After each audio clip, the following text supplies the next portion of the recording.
Assalamualaikum warahmatullahi wabarakatuh. Teman-teman semua, kali ini saya membuat suatu ilustrasi tentang Wali Songo. Wali Songo memiliki peran besar dalam menyebarkan agama Islam di Nusantara, terutama di Tanah Jawa, serta memengaruhi kebudayaan masyarakat secara luas.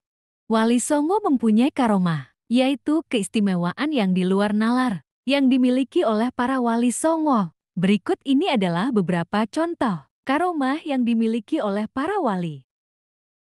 1. Sunan Gresik atau Syekh Maulana Malik Ibrahim. Sunan Gresik dapat menyembuhkan orang sakit dengan doa dan cara-cara yang penuh berkah. Sunan Gresik juga memiliki karomah untuk menurunkan hujan, terutama saat musim kemarau yang berkepanjangan. Selain itu, Sunan Gresik juga pernah mengubah beras seorang saudagar yang tamak menjadi pasir. Sunan Gresik dalam menyebarkan agama Islam, berkeliling kota Gresik untuk mempelajari bahasa dan budaya setempat. Sunan Gresik dikenal sebagai pribadi yang lemah lembut, penuh kasih sayang dan ramah kepada semua orang. Sunan Gresik mengajarkan masyarakat cara berdagang dan bertani yang baik dan benar.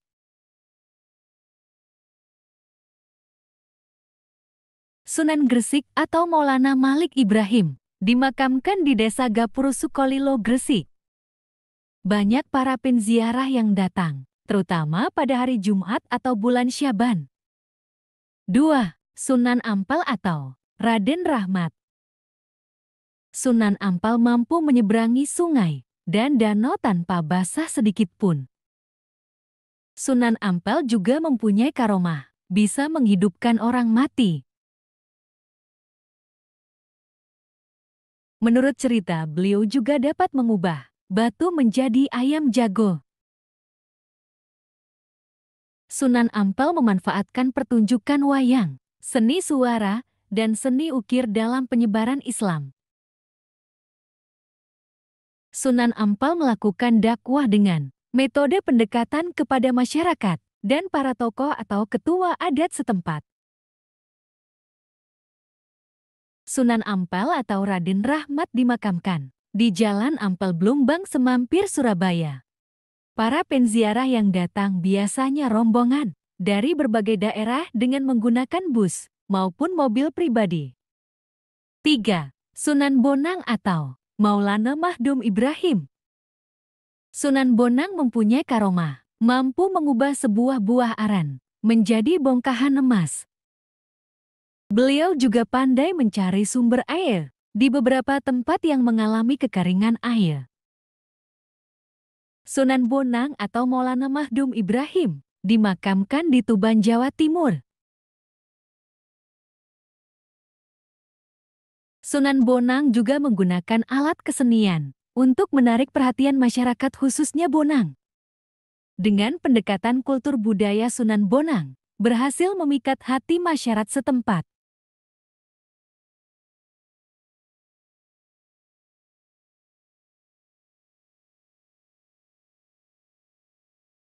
Sunan Bonang atau Maulana Mahdum Ibrahim dimakamkan di Tuban, Jawa Timur.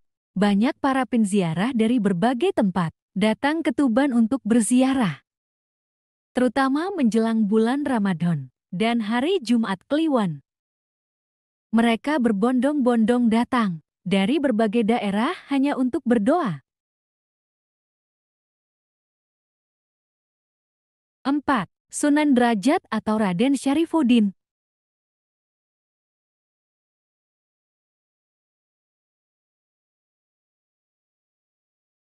Salah satu karomah Sunan Derajat adalah membebaskan warga dari gangguan makhluk halus. Dalam misinya untuk menyebarkan agama Islam di Indonesia, ia menggunakan kegiatan sosial dan budaya sebagai ujung tombaknya. Sehingga Sunan Derajat berhasil mendapat simpati dari masyarakat setempat dan semakin lama semakin banyak pengikutnya.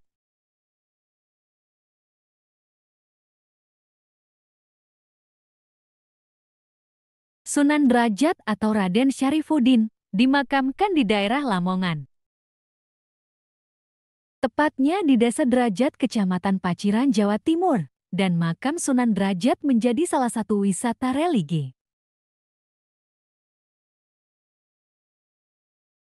5. Sunan Giri atau Raden Ainul Yakin.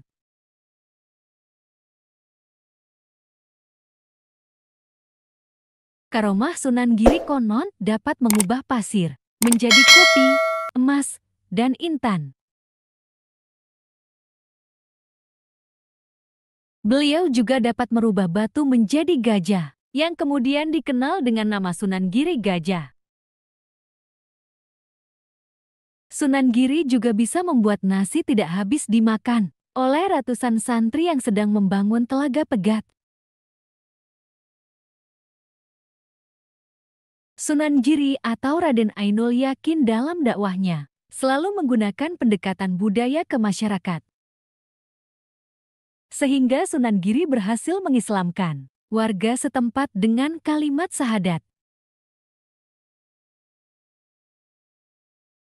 Makam Sunan Giri terletak di Dusun Giri Gajah, Desa Giri, Kecamatan Kebomas, Kota Gresik, Jawa Timur. Makam Sunan Giri selalu dipadati penziarah dari berbagai daerah di Indonesia.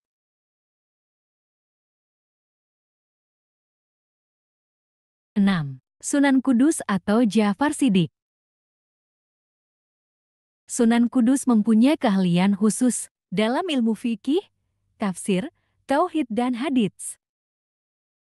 Sunan Kudus memiliki rompi ajaib yang bisa mengeluarkan ribuan tikus. Tikus-tikus tersebut digunakan untuk melawan musuh-musuh Demak. Sunan Kudus juga konon memiliki peti yang bisa mengeluarkan ribuan tawon yang membunuh banyak prajurit Majapahit kala itu.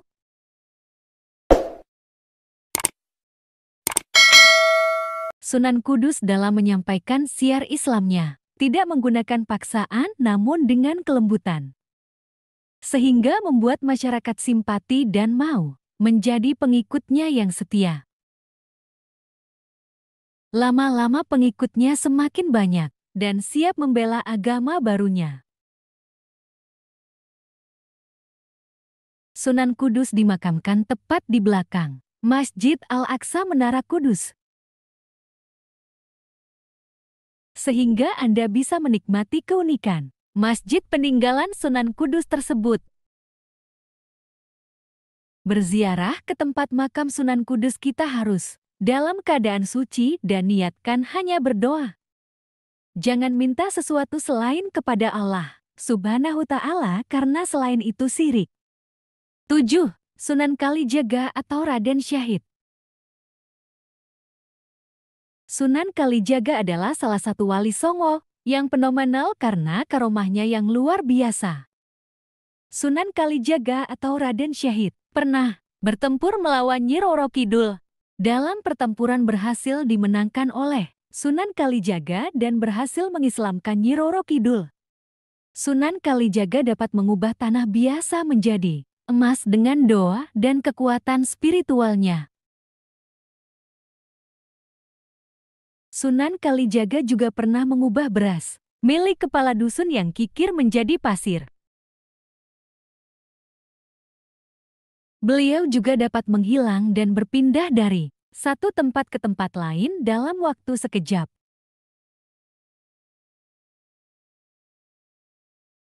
Sunan Kalijaga juga konon dapat berjalan di atas air dengan mudah.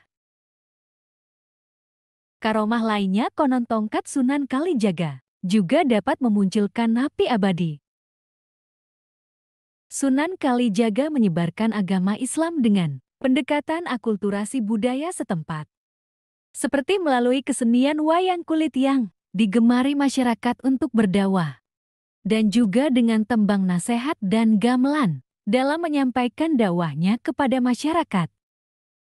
Dengan cara pendekatan akulturasi budaya, Sunan Kalijaga telah berhasil memikat hati masyarakat.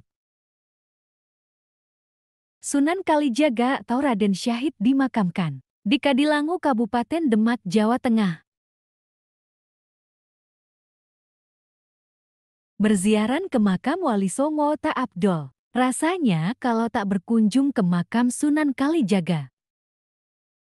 Tak heran makam Sunan Kalijaga menjadi salah satu dinasti wisata religi yang paling favorit. Makam Sunan Kalijaga tak pernah sepi dari para penziarah, apalagi di hari-hari yang sangat sakral seperti hari Jumat dan menjelang Ramadan. 8. Sunan Muria atau Raden Umar Said. Sunan Muria atau Raden Umar Said adalah putra dari Sunan Kalijaga dari Dewi Saroh binti Isyak Tamci.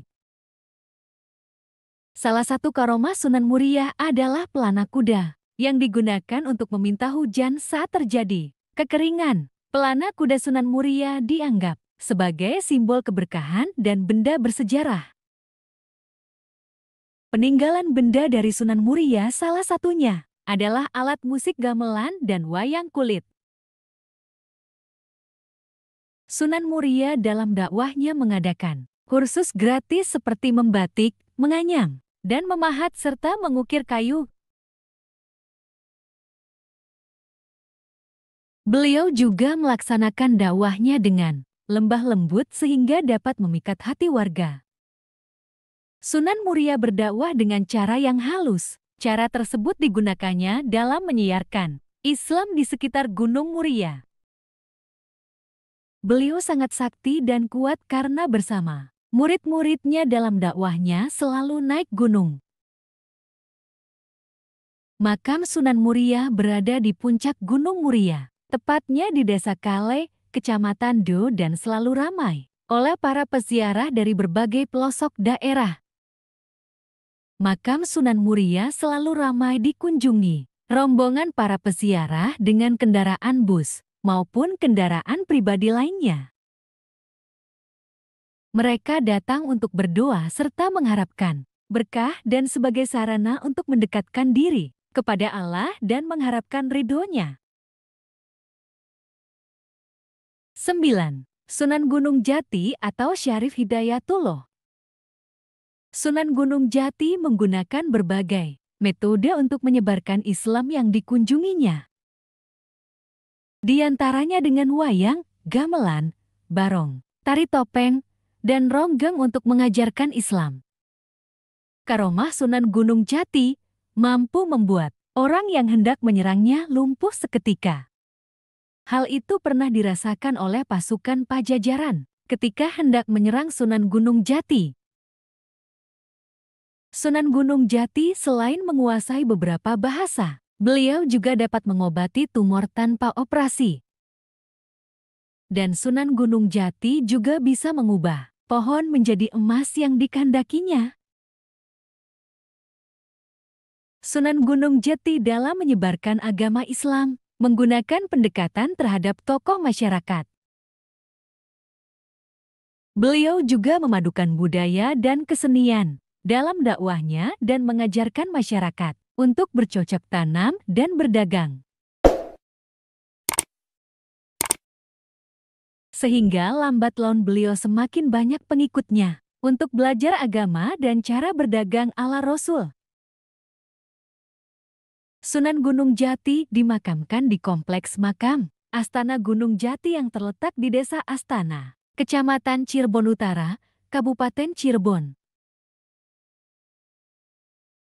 Para penziarah yang datang selain berasal dari Jawa Barat, juga datang dari berbagai daerah terutama Jawa Tengah, Jawa Timur, serta daerah lainnya di Nusantara. Itulah sekelumit sejarah perjalanan para Wali Songo. Semoga bermanfaat dan tentunya semakin mempertebal keimanan iman dan Islam kita. Amin. Sampai di sini dulu teman-teman, lain waktu kita sambung lagi dengan tema yang berbeda. Terima kasih yang telah subscribe, like, dan komen. Assalamualaikum warahmatullahi wabarakatuh.